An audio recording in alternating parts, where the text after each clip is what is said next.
Coach, first of all, just what seems to be a little bit of an anomaly. You guys have played some of the top teams in the division, very tough. Colorado, an obvious example.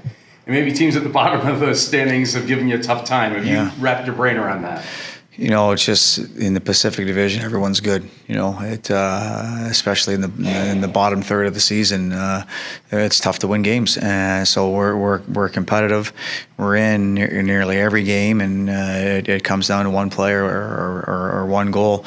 Obviously this past weekend there was a lot of goals for, a lot of goals against. But aside from that, for the most part, they've been 1-goal games. We were on the right side against Colorado most of the time this year, but they end up finding the extra point tonight.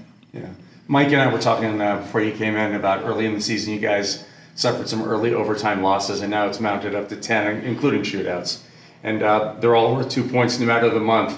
Can you just talk about the losses in overtimes and how difficult that's been? Yeah, it goes back to being in every game, right, and being competitive. And some are an unfortunate bounce on the Zamboni door, or on a late penalty kill, or just one more play. And I think the negative is you're losing 10 points, right? But the positive is you're getting it to overtime, and with the amount of injuries and call-ups and that kind of stuff, it's been a no quit and next man up.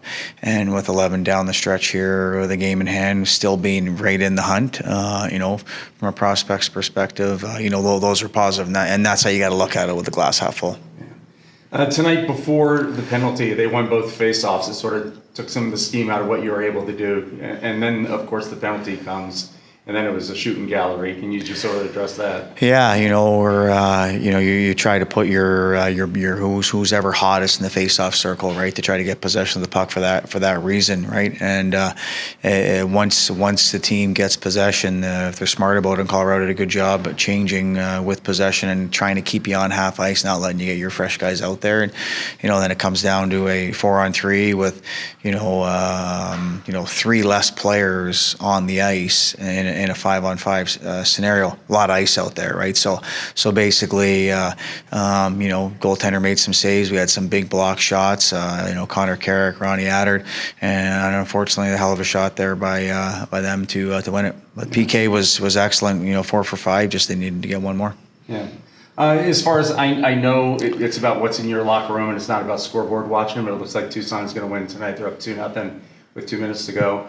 So that would put you 3 points behind. And I also know you have Calgary before them, but the 3 head-to-head games have just got to be massive because they're 4-point swings. Can you just sort of picture that for us? Yeah, they're big games, right? But 3 points back with a game in hand with the year we have had, it just shows the resiliency that we're still in control, right? And especially with the 3 head-to-head games. So, we'll look forward to getting a little day of practice tomorrow and get ready for Calgary. And then we know there's at this time of year, for the last 10-15 games, it's the biggest game of the year until the next one. So, that's the mindset going into Friday night. And your thoughts on Calgary coming in?